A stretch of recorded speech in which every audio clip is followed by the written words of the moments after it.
നമസ്കാരം. പ്രവാസ ലോകത്തെ വാർത്തകളും വിശേഷങ്ങളുമായി സഹ്യ ഗൾഫ് ന്യൂസിലേക്ക് സ്വാഗതം. പ്രധാന വാർത്തകൾ. ബഹ്റൈനിൽ വൻ തട്ടിപ്പ്. തിരുവനന്തപുരം സ്വദേശിയുടെ നേതൃത്വത്തിലുള്ള സംഘം 40ഓളം സ്ഥാപനങ്ങളെ കബളിപ്പിച്ചു. സന്ദർശക വിസ കാർഡ് ശ്രദ്ധയ്ക്ക്. തൊഴിൽ നേടുന്നവരുടെ നിസ്സഹായത മുതലെടുക്കാൻ സ്ഥാപനങ്ങൾ. തടയാൻ ദുബായ്. മലയാളി യുവാവ് ദുബായിൽ അപകടത്തിൽ മരിച്ചു. ലേസർ കണ്ണുമായി വാഹനങ്ങൾ. മക്കയിലെ റോഡുകൾക്കായി ഉപഗ്രഹ സാങ്കേതിക വിദ്യ. ആരോഗ്യം തേടി ദുബായിലേക്ക് പറന്ന് വിദേശികൾ. UAEക്ക് നേട്ടം. ബഹ്റൈൻ മലയാളി പ്രവാസി കുടുംബ സംഗമം. INCAS Dubai state committee. ബഹ്റൈനിൽ വൻ തട്ടിപ്പ്. തിരുവനന്തപുരം സ്വദേശിയുടെ നേതൃത്വത്തിലുള്ള സംഘം 40ഓളം സ്ഥാപനങ്ങളെ കബളിപ്പിച്ചു. തിരുവനന്തപുരം സ്വദേശിയുടെ നേതൃത്വത്തിൽ മലയാളികൾ ഉൾപ്പെട്ട സംഘം ബഹ്റൈനിൽ സ്വകാര്യ കമ്പനിയിലൂടെ വൻ തട്ടിപ്പ് നടത്തി രാജ്യം വിട്ടതായി ആരോപണം. ഈ സംഘം പല ബിസിനസ്സുകാരുടെയും വിശ്വാസം നേടി 40ഓളം സ്ഥാപനങ്ങളിൽ നിന്ന് ലക്ഷക്കണക്കിന് ദിർഹം വിലയുള്ള സാധനങ്ങൾ വാങ്ങി മറിച്ച് വിറ്റ് തട്ടിപ്പ് നടത്തിയതായി പരാതിയുണ്ട്. ഒരു സ്ത്രീ ഉൾപ്പെടെ 7ഓളം പേർ ഈ തട്ടിപ്പിൽ പങ്കാളികളായിരുന്നതായി പറയപ്പെടുന്നു. തട്ടിപ്പിനിരയായ വ്യാപാരികൾ ഇവർക്കെതിരെ പോലീസിൽ പരാതി നൽകിയിട്ടുണ്ട്. ഇവരുടെ ചതിക്കണിയിൽ മലയാളികൾ ഉൾപ്പെടെയുള്ളവർ അകപ്പെട്ടു. നിലവിലെ സാഹചര്യത്തിൽ മികച്ച ഉപഭോക്താവായ കമ്പനികളെ പിണക്കാതെ കൊണ്ടുപോകാൻ എല്ലാവരും മത്സരിച്ചത് തട്ടിപ്പ് നടത്താൻ തുരങ്ങിയിറങ്ങിയവർക്ക് വലിയ അനുഗ്രഹമാവുകയും ചെയ്തു. News desk Sahya news, Manama. സന്ദർശക വിസ കാർഡ് ശ്രദ്ധയ്ക്ക്. തൊഴിൽ നേടുന്നവരുടെ നിസ്സഹായത മുതലെടുക്കാൻ സ്ഥാപനങ്ങൾ. തടയാൻ ദുബായ്. സന്ദർശക വിസയിൽ എത്തുന്നവരെ ജോലിക്ക് നിയമിച്ചാൽ കമ്പനികൾക്ക് 1 ലക്ഷം മുതൽ 10 ലക്ഷം ദിർഹം വരെ പിഴ ലഭിക്കും. ജോലിയെടുക്കാൻ വരുന്നവർക്ക് സുരക്ഷ ഉറപ്പാക്കുന്നതിന് തൊഴിൽ നിയമത്തിൽ ഭേദഗതി വരുത്തിയാണ് പിഴ ശിക്ഷ വർദ്ധിപ്പിച്ചത്. തൊഴിലനുമതികൾ ഇല്ലാതെ ആളുകളെ ജോലിക്ക് നിയോഗിക്കുന്നത് പിടിക്കപ്പെട്ടാൽ കമ്പനികൾ കടുത്ത നിയമ നടപടികൾ നേരിടേണ്ടി വരും. സന്ദർശക വിസയിൽ എത്തുന്നവരെ ജോലിക്ക് വയ്ക്കുകയും ശമ്പളം നൽകാതെ അവരെ വഞ്ചിക്കുകയും ചെയ്യുന്ന സംഭവങ്ങൾ ആവർത്തിക്കുന്ന പശ്ചാത്തലത്തിലാണ് തൊഴിൽ നിയമം കടുപ്പിക്കാൻ സർക്കാർ തീരുമാനിച്ചത്. ചില കമ്പനികൾ തൊഴിൽ വിസ നൽകാൻ തയ്യാറാകുമെങ്കിലും പലരും സന്ദർശകരെ കബളിപ്പിക്കാനാണ് ശ്രമിക്കുക. News desk Sahya news, Dubai. Malayali യുവാവ് ദുബായിൽ അപകടത്തിൽ മരിച്ചു.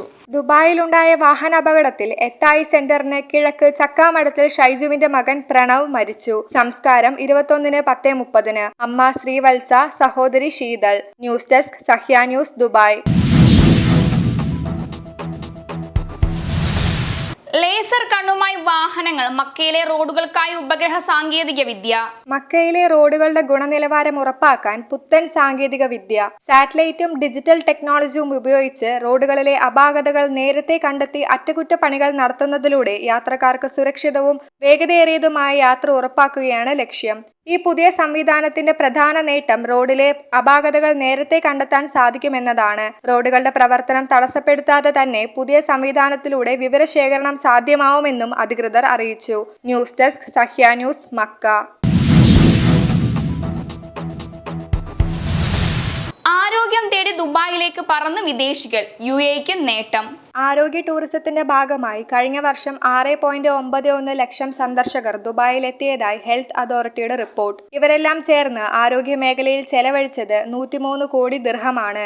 ഇതിനു പുറമെ ഹെൽത്ത് ടൂറിസം മേഖലയിൽ നിന്നുള്ള പരോക്ഷ വരുമാനം 230 കോടി ദിർഹമാണ്. ദുബായിയുടെ മൊത്തം ആഭ്യന്തര ഉൽപാദനത്തിൽ ആരോഗ്യ ടൂറിസം മേഖല നിർണായക പങ്ക് വഹിച്ചതായി റിപ്പോർട്ട് പറയുന്നു. 28% GCC രാജ്യങ്ങളിൽ നിന്നും 23% യൂറോപ്യൻ രാജ്യങ്ങളിൽ നിന്നുമാണ്. ദന്തരോഗ ചികിത്സ, ചർമ്മരോഗ ചികിത്സ, ഗൈനക്കോളജി എന്നിവയിലാണ് ഏറ്റവും കൂടുതൽ ആളുകൾ എത്തിയത്. News desk Sahya news, Dubai.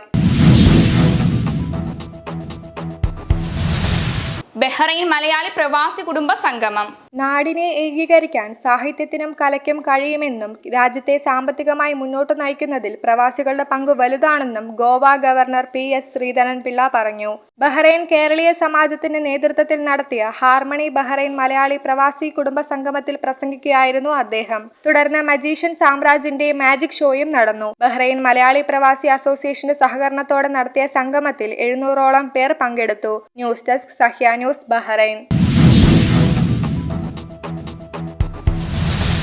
INCAS Dubai state committee. INCAS Dubai state committee പ്രസിഡന്റായി PK റഫീഖ് മട്ടന്നൂരിനെയും സംഘടനാ ചുമതലയുള്ള ജനറൽ സെക്രട്ടറിയായി ഷൈജു അമ്മാനപ്പാറയെയും KPCC നിയമിച്ചു. ദിലീപ് കുമാറാണ് ട്രഷറർ. B പവിത്രൻ, ബാലകൃഷ്ണൻ അല്ലിപ്ര, ബഷീർ നരണിപ്പുഴ, ബാബുരാജ് കാളിയത്തേൽ, ടോജി മുല്ലശ്ശേരി എന്നിവരെയും തിരഞ്ഞെടുത്തു. News desk Sahya news Dubai. ഇനി ഇന്നത്തെ ഗൾഫ് രാജ്യത്തെ കറൻസിയും ഇന്ത്യൻ രൂപയുമായുള്ള വിനിമയ നിരക്കുകൾ.